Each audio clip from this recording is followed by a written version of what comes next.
Meus queridos irmãos, vamos meditar na preciosa palavra de Deus nesta noite. Abra sua Bíblia na carta universal de Tiago. Carta de Tiago. Vamos fazer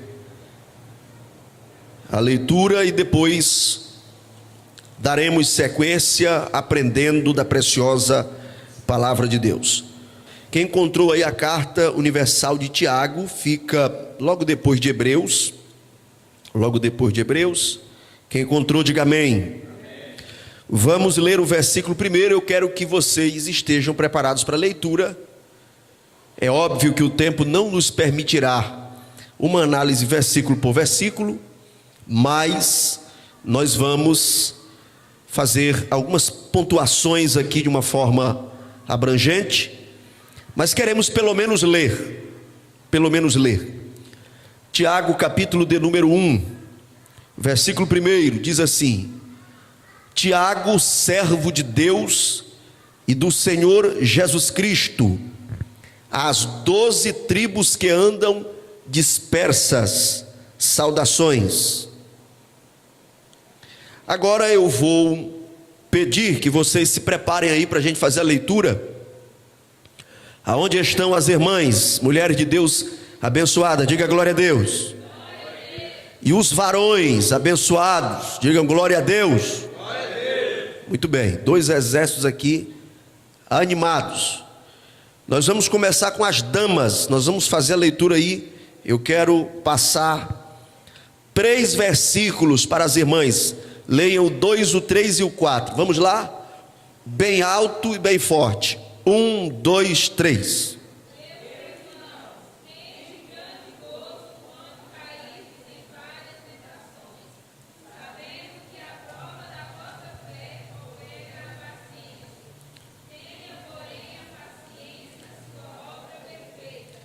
Para que sejais perfeitos e completos. As irmãs, bem forte aí, a última parte do versículo. Sem faltar em coisa alguma. Agora os varões, os homens, em alto e bom som. Mais 3 versículos, os varões, 5, 6 e 7. Vamos lá. 1, 2, 3.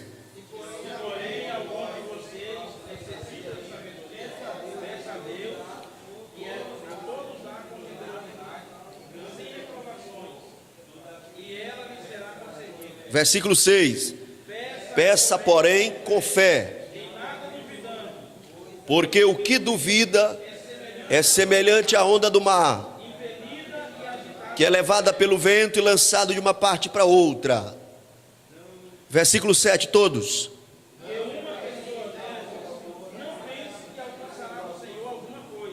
Amém? Então fizemos aí a leitura dos primeiros 7 versículos de Tiago, capítulo 1. Agora o tema que nós vamos dar para o capítulo 1, se você quiser anotar aí uma partezinha da Bíblia, no seu caderninho, no bloco de notas. Então o tema do capítulo 1, a construção da maturidade cristã. Qual o tema do capítulo 1? A construção da maturidade cristã. Você vai perceber lendo Tiago que tem algumas semelhanças com Provérbios. Porque Provérbios, quando você abre a Bíblia em Provérbios, você não vê ali na maioria dos capítulos, você não vê uma história se desenvolvendo, sendo narrada cronologicamente. São sentenças, verdades assim fechadas, né? O temor do Senhor é o princípio da sabedoria, uma ideia fechada. No próximo versículo já vem outra sentença. Tiago vai apresentar em alguns capítulos, em algumas partes, uma semelhança. Tiago é uma carta de sabedoria de Deus para a nossa vida prática. E nesse capítulo 1, nós vamos estabelecer esse tema aqui: a construção da maturidade cristã. A título de informação, nós não estamos falando aqui de uma carta escrita por um dos discípulos lá do colegiado apostólico inicial, que tinha esse nome. Nós tínhamos ali no início, naquele colegiado inicial, 2 discípulos de Jesus com esse nome. Nós tínhamos Tiago, filho de Alfeu, e também tem Tiago, filho de Zebedeu. Esse Tiago que escreveu esta carta aqui, meus irmãos, ele é irmão de Jesus. Quem está aí acompanhando, diga amém. Então esse Tiago aqui, ele é o quê? Irmão de Jesus. Os irmãos de Jesus, eles rejeitaram o ministério de Jesus. Porém, nós inferimos, entendemos, concluímos que quando Jesus completa o seu ministério, quando Jesus ressuscita, os seus familiares aceitam a mensagem da salvação. Tiago se desenvolveu e se tornou líder da igreja de Jerusalém. Você lendo essa carta, você vai ver uma linguagem ainda presa um pouco culturalmente ao judaísmo. Você tem aqui, por exemplo, a palavra sinagoga, que mostra que ele tinha uma linguagem próxima ao judaísmo. Agora olhe o versículo 1 que eu li. Eu pedi para as damas lerem do 2 até o 5, até o 4. Os cavalheiros leram 5, 6 e 7, mas o versículo primeiro foi eu que li. Agora eu quero convidar a igreja para nós lermos esse versículo juntos. Vamos lá? E não feche a sua Bíblia, deixe ela aí aberta. Tiago, capítulo 1, versículo 1. Vamos ler todos em alto e bom som, homens e mulheres, todos. 1, 2, 3.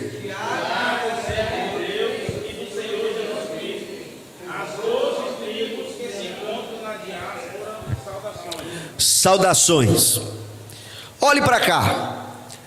Tiago em nenhum momento se apropria da sua familiaridade, do seu parentesco com Cristo como princípio de autoridade. Tem gente que não precisaria ser parente de Jesus para se amostrar.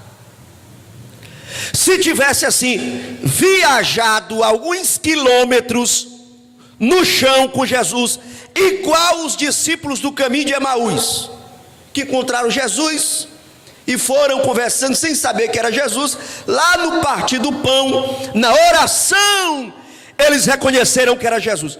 Tem gente que se tivesse tido aquela experiência ali, meu amigo, só olha, rapaz, eu conheci Jesus, foi assim, rapaz, eu falei com ele, foi cara a cara, ele orou lá na sala da minha casa, aí tu quer me tratar como qualquer um? Agora, Tiago, bispo da igreja de Jerusalém, irmão de Jesus, como é que ele se apresenta? Versículo 1: servo de Deus. Diga aí, eu quero que você viva a mensagem, receba a mensagem. Diga aí, servo de Deus, e servo de Jesus Cristo. Mas ele não era irmão, mas se apresenta como servo. E essa palavra servo, ela é presa ao sentido original de escravatura.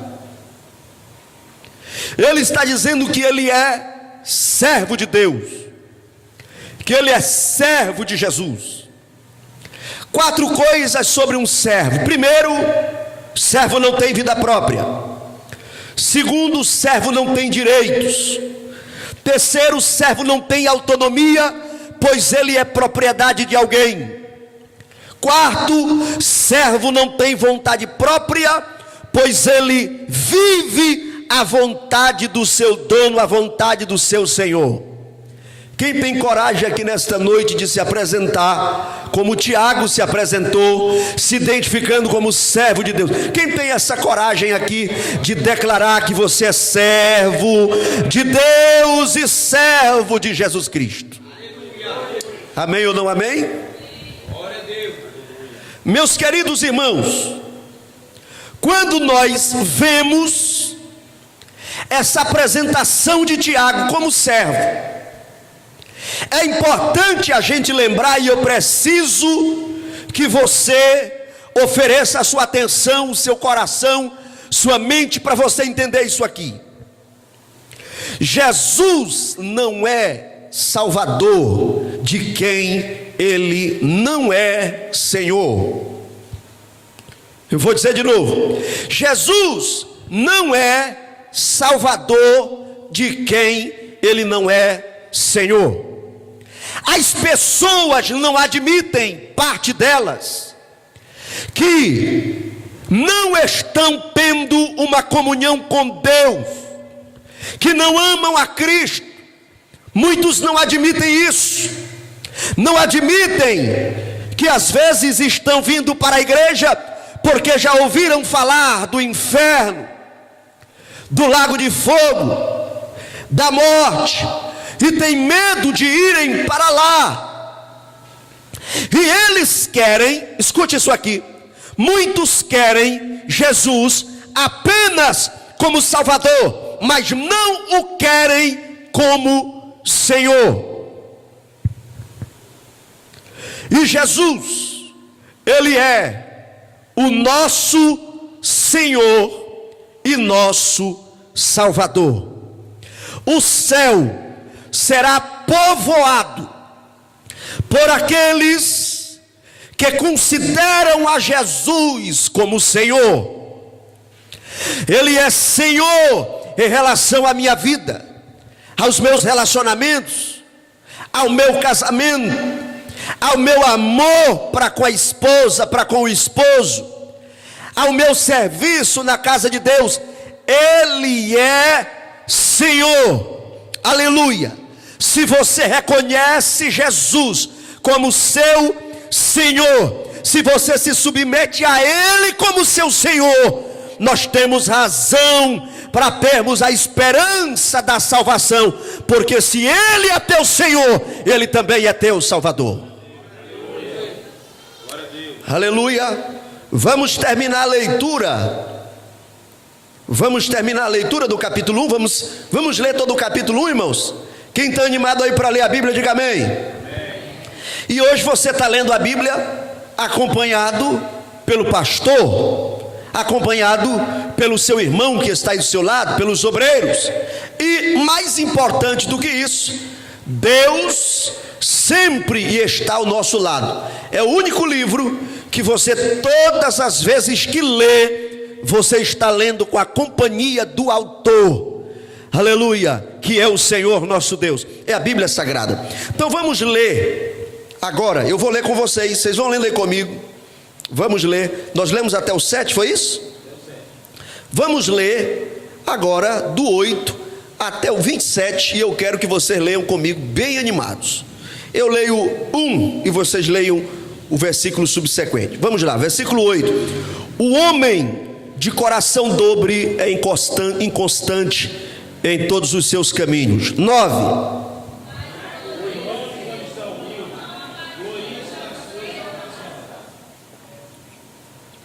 E o rico em seu abatimento, porque ele passará como a flor da erva. Versículo 11.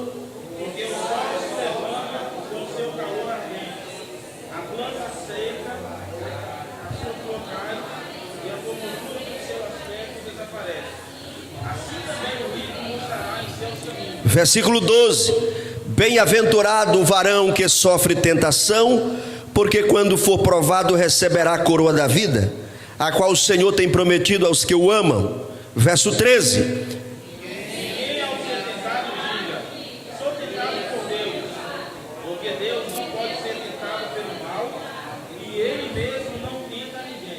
Mas cada um é tentado quando atraído e engodado pela sua própria concupiscência. 15.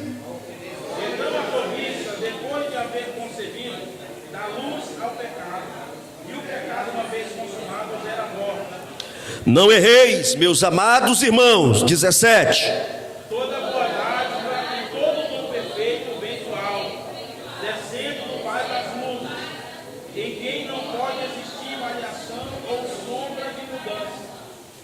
Segundo a sua vontade, Ele nos gerou pela palavra da verdade, para que fôssemos como primícias das suas criaturas. 19. Vocês sabem estas coisas, meus amados irmãos. Cada um esteja pronto para ouvir, mas seja porque a ira do homem não opera a justiça de Deus. 21.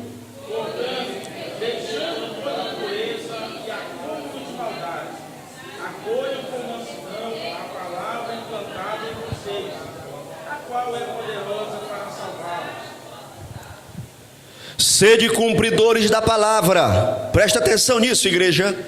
Nós estamos deixando a Bíblia falar por si só. Perceba que a leitura está acontecendo. Vá recebendo aí. Sede cumpridores da palavra e não somente ouvintes, enganando-vos com falso discurso. 23. Porque se alguém é ouvinte da palavra e não praticante, assemelha-se àquele que contempla o seu rosto natural no espelho.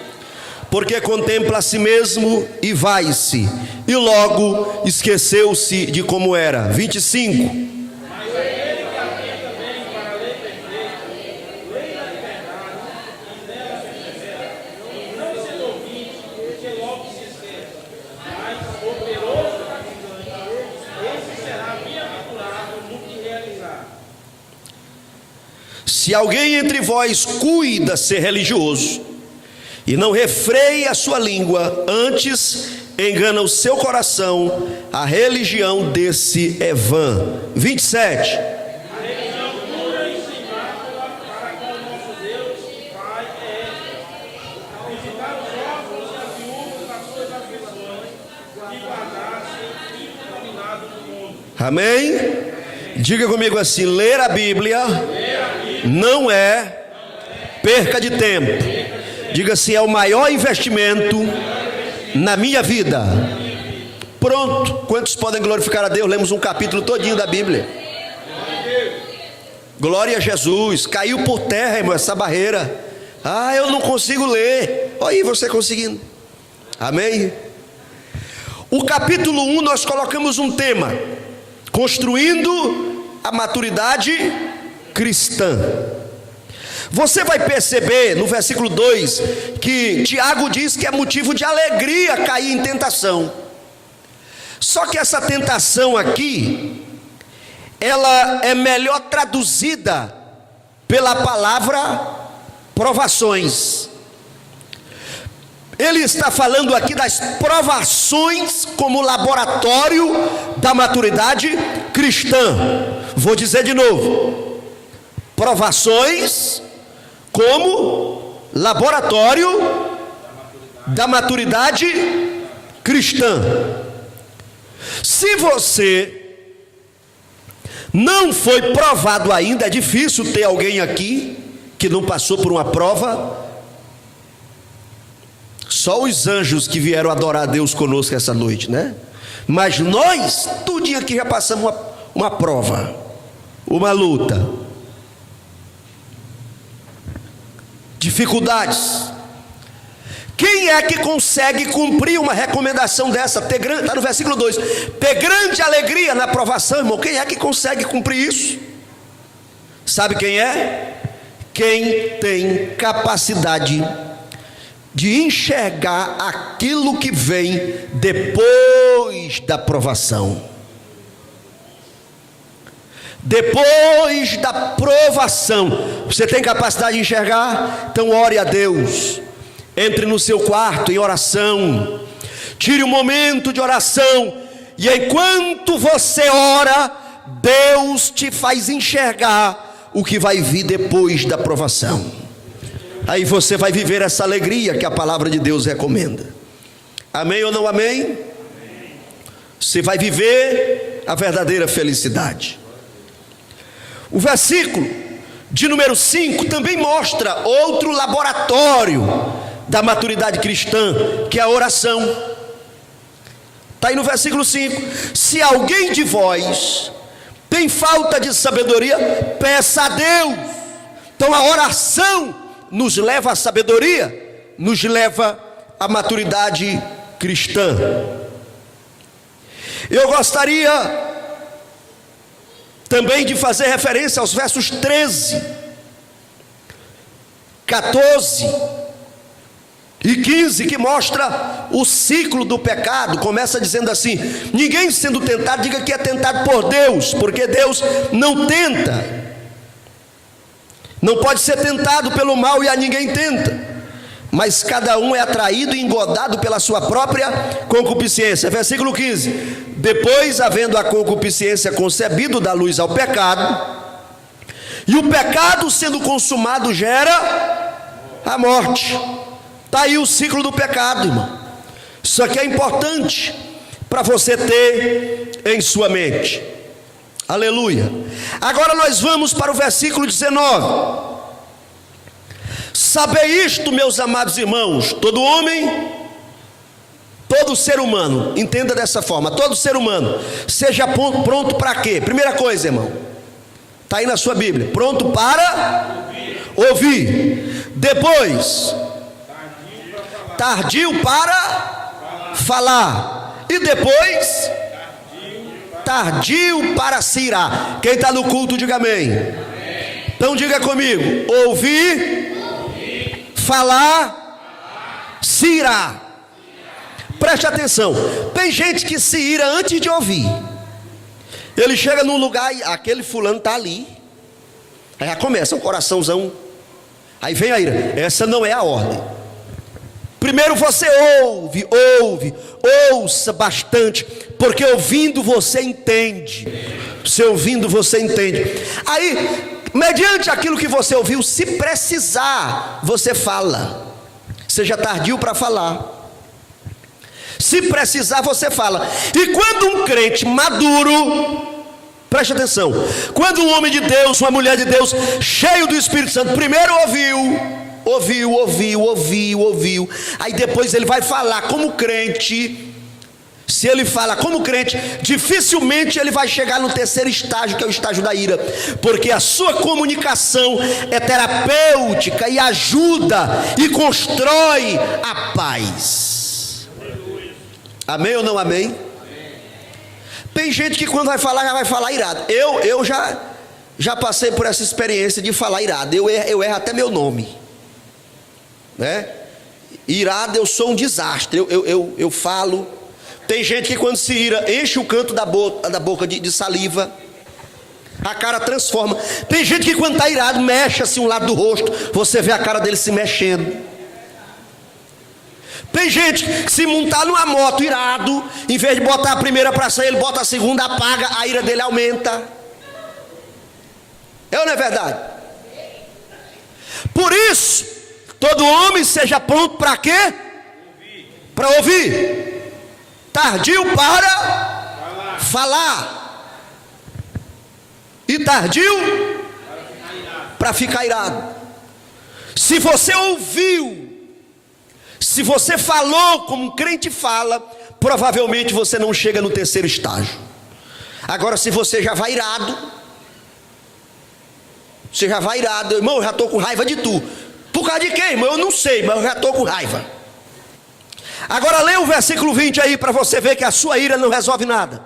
Vamos lá, versículo 20, 1 e 20. Porque a ira humana não produz a justiça de Deus. Vamos lá, porque a ira humana, ou do homem, não opera a justiça de Deus. Irmão, a ira só mexe com a terra, mas não mexe com o coração de Deus. A ira faz muitas coisas na terra, gera tragédia, problema, divórcio, mas ela não mexe com Deus. O que mexe com o coração de Deus é um crente de coração contrito, quebrantado, de joelhos, em oração, dizendo: Deus, entra com providência. Aí a oração de um crente fiel mexe com o céu. Quantos podem adorá-lo essa noite? Amém ou não amém? Muita coisa aí no capítulo 1 sobre a maturidade cristã, mas vamos para o capítulo 2. Vamos para o capítulo 2 de Tiago. Diga comigo, Tiago, capítulo 2. As evidências da fé. Diga comigo, as evidências da fé. Vamos ler do versículo 1 em diante, vamos lá? Eu vou ler com vocês. Versículo 1. Meus irmãos, não tenhais a fé de nosso Senhor Jesus Cristo, Senhor da glória, em acepção de pessoas. Versículo 2. Porque se entrar na sinagoga de vocês um homem com anéis de ouro nos dedos, vestindo roupa luxuosa, e entrar também um pobre muito mal vestido. Versículo 3: E atentardes para o que traz a veste preciosa, e lhe disserdes: assenta-te tu aqui no lugar de honra, e disserdes ao pobre: tu fica aí em pé, ou assenta-te abaixo do meu estrado. Versículo 4: Será que vocês não estarão fazendo distinção entre vocês mesmos e julgando as pessoas com critérios errados?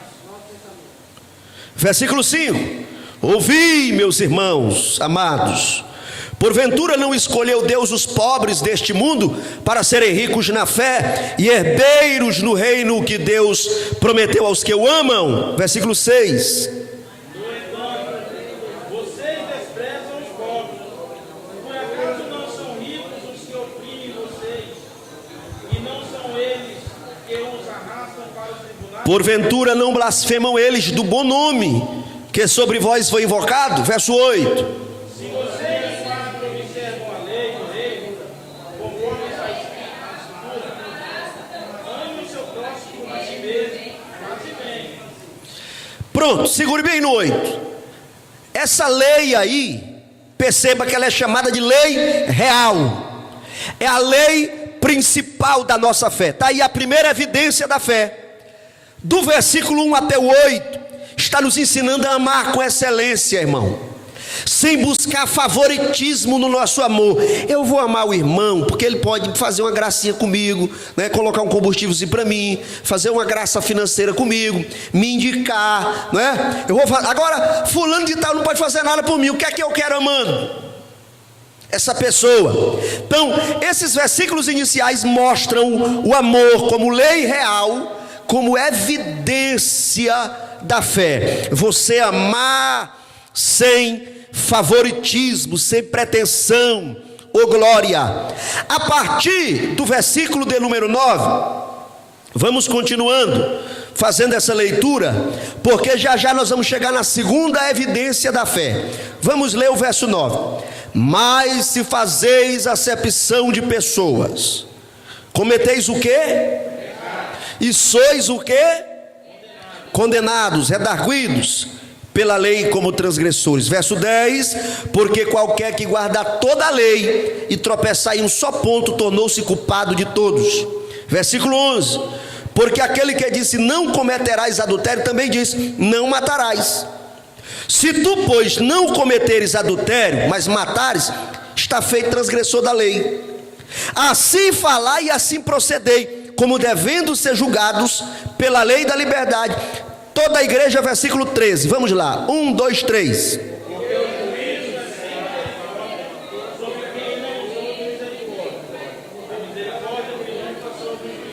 Irmão, tem gente que ele se agrada de alguma coisa que a igreja ensina, aí ele ignora todas as outras. Eu conversei uma época com um casal que o irmão se agradou da parte assim, ó, mas só pode divorciar aqui nessas circunstâncias aqui. Então, aí ele aprontava, humilhava, pisava, desfalcava, mas ele dizia, mas não pode divorciar que está aqui. Tem gente que ele pega uma parte, ele cumpre, mas não é provedor, não é protetor, não é humano, não ama, não respeita, não zela. Se ele puder tratar como objeto, ele usa como objeto, mas não como um ser humano, do jeito que a Bíblia. E eu disse isso, eu falei, irmão, que casamento tu está falando? Que casamento? Porque isso aí já acabou o casamento faz tempo, irmão. Porque pela Bíblia o casamento ele é indissolúvel, mas a mesma Bíblia que diz para o casamento não ser rompido, ela diz que o homem deve amar a sua mulher como Cristo amou a igreja. Amém ou não amém? Amém. Tem gente que se agrada de uma coisa. Ah, na igreja eu gosto disso aqui, mas disso aqui, não, isso aí é opinião de homem. São pessoas que têm Jesus como Salvador, mas não têm como Senhor. Não são servos. Eles têm vontade própria e são o quê? Autônomos. eles têm sua autonomia, estão separados de Deus. Mas o crente, ele diz como Paulo diz: não vivo mais eu, mas Cristo vive em mim. Quantos podem dar glória ao Rei dos céus, ao Deus poderoso que está conosco esta noite? Quantos podem adorá-lo porque ele é maravilhoso? Vamos para o versículo 19. Vamos, na verdade eu saltei a leitura, não é isso? Vamos ler do 14 ao 19, para a gente ver agora a segunda evidência da fé. Vamos lá? Toda a igreja, 1, 2, 3, verso 14.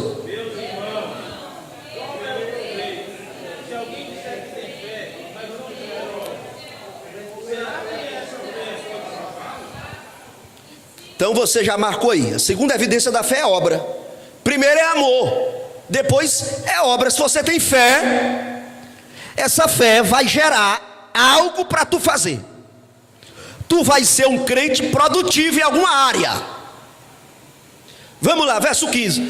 Se o irmão ou a irmã estiverem nu e tiverem falta de mantimento cotidiano, verso 16, e algum de vós lhe disser: ide em paz, aquentai-vos, fartai-vos, e você não dá nada de necessário para o corpo, que proveito virá daí? Irmão, bora ficar em pé e orar pela irmã fulana, que está morrendo, está entubada. Aí ora, todo mundo vai para sua casa. O senhor não pergunta como é que os filhos estão. Irmão, será se eles pagaram a energia esse mês? Será se o marido tem a passagem para ir ver a mulher? Bora entubar um homem também, para não ficar o exemplo só para o lado da irmã. Aí um irmão entubado, será se a irmã tem o dinheiro para ir visitar o marido? Essa fé é só para orar. Vamos orar, oh Deus, prover. E a provisão está no nosso bolso. A gente pode fazer um pix para auxiliar, para estender a mão, mas não faz. É a fé sem obra. Como é que a Bíblia chama a fé sem obra? Ela é morta. A fé sem obra é um cadáver. Ah, pastor, mas eu tenho fé para cantar, eu sou um cantorzão animado. É um cadáverzão. Se não tem a obra, se você não parte para fazer, para executar, é um defuntão enfeitado. Canta, mas diz assim: eu quero ir aos ribeirinhos da Amazônia. Não atravessa nem a rua para evangelizar. Não aparece, não prega, não posta um versículo. Está cantando algo que não vive. É a fé sem obras. Esta fé é morta. Versículo 17. Assim também a fé, se não tiver as obras, é morta em si mesma. Mas dirá alguém: tu tens a fé e eu tenho as obras. Mostra-me a tua fé sem as tuas obras, e eu te mostrarei a minha fé pelas minhas obras. Eu quero que você preste atenção aqui no versículo 19 com muito carinho. Preste atenção aqui, você estudioso da Bíblia, preste atenção. Tu crês que há um só Deus? Fazes bem. Também os demônios creem e estremecem. Olhe para cá, Tiago capítulo 2 verso 19. Ele está usando um recurso chamado ironia.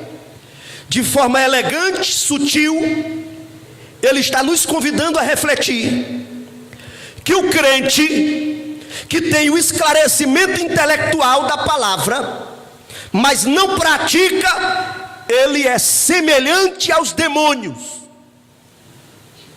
Porque os demônios também têm esclarecimento intelectual da palavra.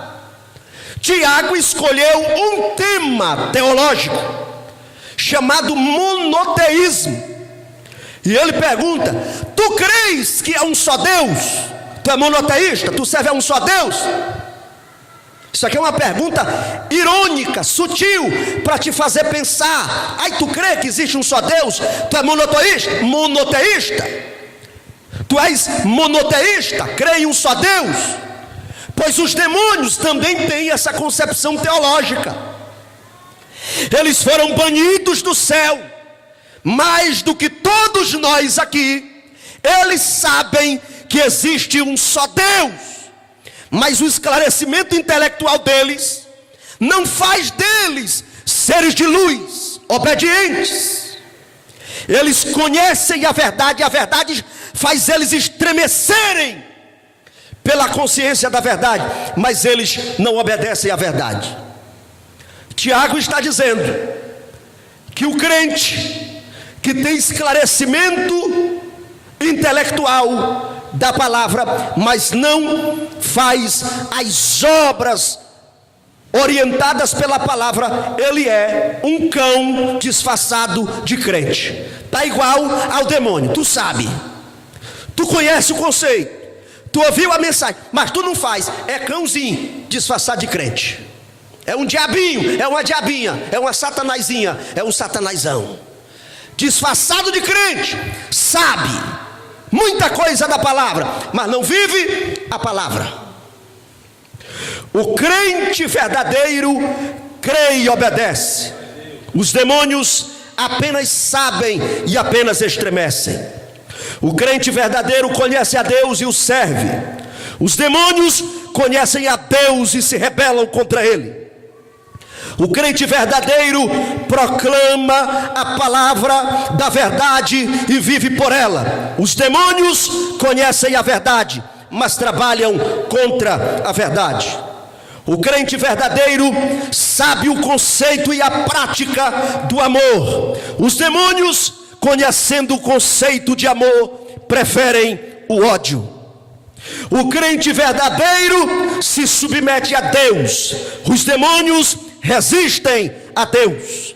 O crente verdadeiro pratica a justiça. Os demônios promovem o mal. O crente verdadeiro confirma a sua obra, a sua fé com as suas obras. Os demônios confirmam o seu destino com a sua rebeldia. De que lado você está? De que lado você está? Levante a sua Bíblia, você que veio aqui esta noite. Levante a sua Bíblia. Aleluia. Glória a Jesus. Diga comigo: eu preciso que a palavra de Deus chegue aos meus ouvidos, chegue ao meu coração, se transforme em prática de vida. Oh, glória a Jesus. Bora lá, você está perto aí de alguém? Está perto de alguém? Diz aí, se tu sabe, mas não tem obra. Agora joga o B.O. para cima do pastor. Se o pastor disse que tu é igual ao cão, amém? Isso aqui é a prova. Ou você sai animado, avivado, ou sai com raiva do pastor. Alguma coisa vai acontecer. Amém? Bendito seja Deus para sempre. Temos que saber a palavra e viver a palavra e gerar os frutos, a prática. Vamos terminar a leitura do capítulo 2. Mas, versículo 20: mas, ó homem vão, queres tu saber que a fé sem as obras é morta?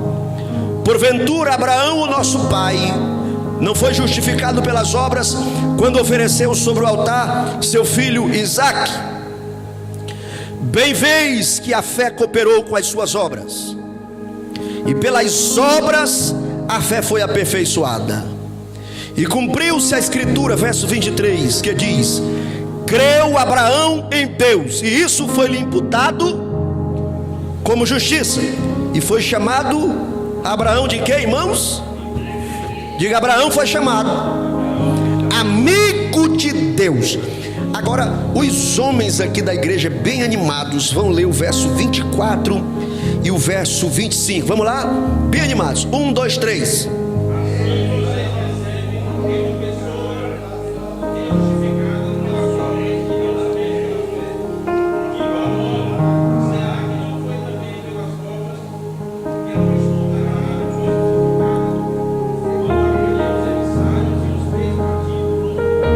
Glória a Deus. Agora as irmãs da igreja animadas, cheias de Deus, versículo 26. 1, 2, 3.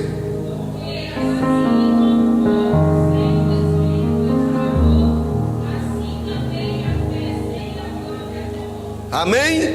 Então, capítulo 2, as evidências da fé são duas: o amor e as obras. O amor e as obras. Perceba que aqui do versículo 23 até o versículo 25, na verdade, a partir do versículo 21 do capítulo 2 de Tiago, até o versículo 25, ele resgata dois exemplos do Antigo Testamento, irmão Lucas. Ele resgata aqui Abraão e ele resgata Raabe a meretriz, como exemplo de pessoas que tiveram a fé no conceito e na prática. Quantos podem glorificar a Deus? Quem são os dois exemplos que são citados? E isso marca aí na Bíblia: Abraão e Raabe. E eu vou finalizar, a gente vai continuar isso aqui domingo. Então, domingo a gente continua o estudo da carta de Tiago, a segunda parte. Vamos finalizar aqui no capítulo 2. Quem são os dois personagens citados? Abraão e Raabe. O texto diz: creu Abraão em Deus, e isso lhe foi imputado como justiça, e foi chamado amigo de Deus. Diga assim: quando eu creio em Deus, quando eu obedeço a Deus. Diga assim: eu não sou apenas um conhecido de Deus, visitante de igreja. Diga assim: eu sou amigo de Deus. Oh, glória a Jesus, como Ele é maravilhoso. Irmão, o que Deus disse para Abraão, irmão Ed, é muito complexo, profundo. Mas Abraão obedeceu, pegou o seu filho, não teve condições de dar esclarecimento para a esposa. O que é que ele vai esclarecer, irmão? Deus mandou ele sacrificar o próprio filho, mas ele vai, ele acredita na promessa de Deus. Deus não chamou Abraão para ser assassino do próprio filho. Ele lembra da promessa de Deus, que ele seria pai de multidões. Então ele vai, ele sabe que Deus vai fazer alguma coisa, ele sabe que Deus vai se manifestar, e ele obedece a Deus. O menino pergunta: pai, estou vendo fogo, estou vendo a lenha, mas aonde está o cordeiro? A resposta do amigo de Deus é: Deus para si, cordeiro proverá. Quem é amigo de Deus joga a responsabilidade para o céu. Quem não é amigo de Deus vai se reclamando, vai colocando culpa. É porque Deus me deu uma mulher desse jeito, porque é o marido que Deus me deu, é porque a casa que eu moro, essa rua cheia de buraco, essa cidade, esse pastor. Quem não é amigo de Deus sai caçando culpado. Mas quem é amigo de Deus, ele vai dizendo: Deus tem a resposta, Deus vai dar uma direção, Deus vai me apontar uma solução. Hoje eu não entendo, mas daqui a pouco Deus responde. Agora meu coração está apertado, mas daqui a pouco eu vou cantar o hino da vitória. Quem é amigo de Deus aponta para o céu e diz: a resposta está lá, Deus sabe o que vai fazer, bendito seja o seu nome. E a Raabe era pagã. A Raabe não tinha promessa sobre ela, mas ela comprou a briga de alguém abençoado. Ela acolheu os espias, ela ajudou os espias. Irmão, faz aliança com gente que presta, irmão. Faz aliança com gente que presta. Diga aí para o teu vizinho assim: faz aliança comigo que eu presto. Pode dizer, irmão, você tem coragem? Tem que fica assim meio desconfiado. Olha, o pastor está dizendo que eu presto. Eu nem sabia que eu prestava, mas o pastor está dizendo. Aleluia. Diga aí com coragem, diga assim: faz aliança comigo, porque eu tenho a bênção, eu tenho a senha. Gerson, faz aliança. Tu faz aliança comigo que eu tenho a senha. Tu é abençoado, Eutônio? Então eu tenho aliança contigo. Tu tem aliança comigo, meu filho? Nós temos aliança, amém?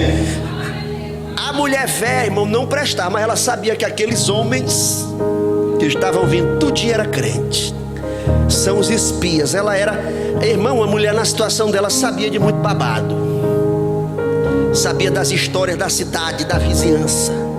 Ela estava antenada. E a vida veio cheia de aliança que não prestava, cheia de marcas. Ela era, como o que a Bíblia diz aí sobre ela? Ela era o que? Meretriz, né? Meretriz, prostituta. Irmão, era um objeto momento. Era essa a história e a vida dessa mulher. Mas ela diz: está vindo ali gente de bênção.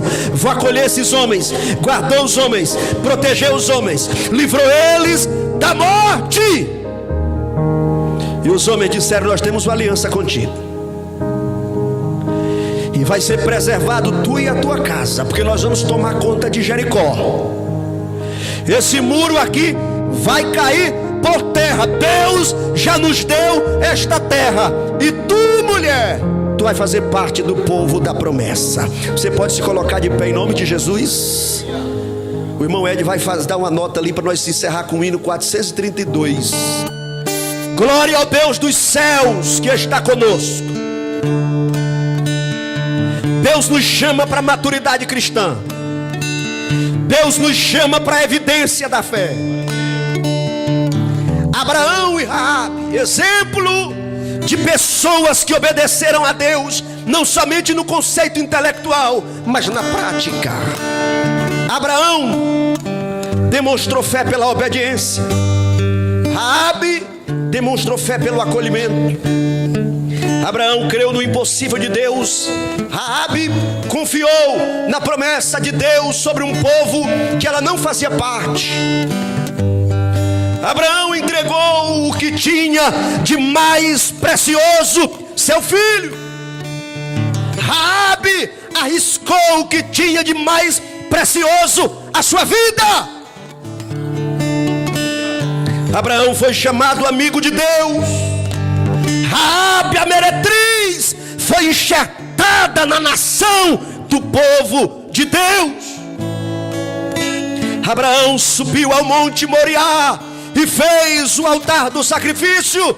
Raabe estendeu a corda do sinal e da aliança, o escarlate. Abraão ouviu a voz de Deus e agiu. Raabe ouviu sobre Deus e decidiu fazer parte da nação do povo de Deus pela fé. Abraão se destacou entre os patriarcas, e Raabe saiu do mundo pagão para viver a promessa do povo de Deus. Abraão deu um passo em direção ao futuro, e Raabe rompeu com o seu passado de desgraça. Quando você é um crente preso ao passado, você não vive a alegria, a maturidade. Você não produz as obras que Deus quer que você produza. Mas nesta noite nós estamos aqui para oferecer tudo para Deus. Tudo para Deus. Tudo para Deus. Minha vida seja assim, todos bem animados, consagrado a Ti, Senhor. Possa sempre Tu por mim. Quem pode consagrar a vida a Deus esta noite? Cante. O Teu amor. Bem bonito. A minha alma lava, Salvador, no Teu sangue puro carmesim. Minha vida toma para ser, Senhor, Tua para sempre sim. Que meus pés somente vão. Isso aqui é sério, viu, irmão? Onde os santos possam ir, numa eterna canção. Quem pode declarar isso? Minha voz bem bonito, igreja de Deus. A minha alma lava, Salvador, no Teu sangue puro carmesim. Minha vida toma para para ser Senhor, tua para sempre sim. Vamos agora para 4, estrofe 4 para encerrar. Como Deus o meu É a parte mais difícil, irmão, a nossa vontade. Entrega ela para Deus aí. Mas, ó teu, ó Salvador, hoje habita no meu ser. Levante a mão se você pode, levante. Enche-me no teu fervor. Bem bonito, igreja. A minha alma lava, Salvador, no teu sangue puro carmesim. Minha vida toma para ser Senhor, Tua para sempre sim.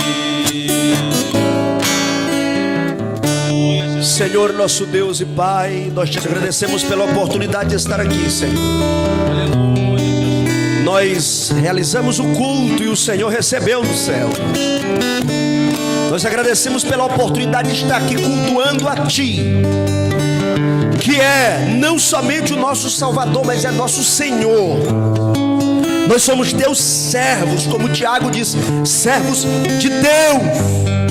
Nós estamos aqui para aprender a vencer a provação, olhando para aquilo que o Senhor vai fazer, para aquilo que nós vamos viver depois da provação. Nós estamos aqui, meu Deus, para não sermos apenas esclarecidos intelectualmente, mas para praticarmos as obras, o amor e a Tua palavra. E assim como Abraão, e assim como Rabi, não queremos ser só visitante de igreja, conhecido de Deus, eu ouvi falar sobre Deus, mas queremos ser amigos de Deus. Estende as Tuas mãos sobre cada um dos servos que vieram aqui. Cura o corpo, as emoções, a alma. Meu Deus, é a Tua palavra que opera. Elemai, Choremai, Remante, Ramassi, Acorremai. É a Tua palavra, meu Deus, que cura, que limpa e que opera. Em nome de Jesus nós Te adoramos e Te glorificamos, hoje e sempre. Amém. Que a graça de nosso Senhor Jesus, o amor de Deus nosso Pai, Aleluia, e a preciosa consolação do Espírito Santo seja com todo o povo de Deus hoje e sempre. Todos digam amém. Cumprimente seu irmão na paz do Senhor e vá para casa debaixo da bênção. Amém.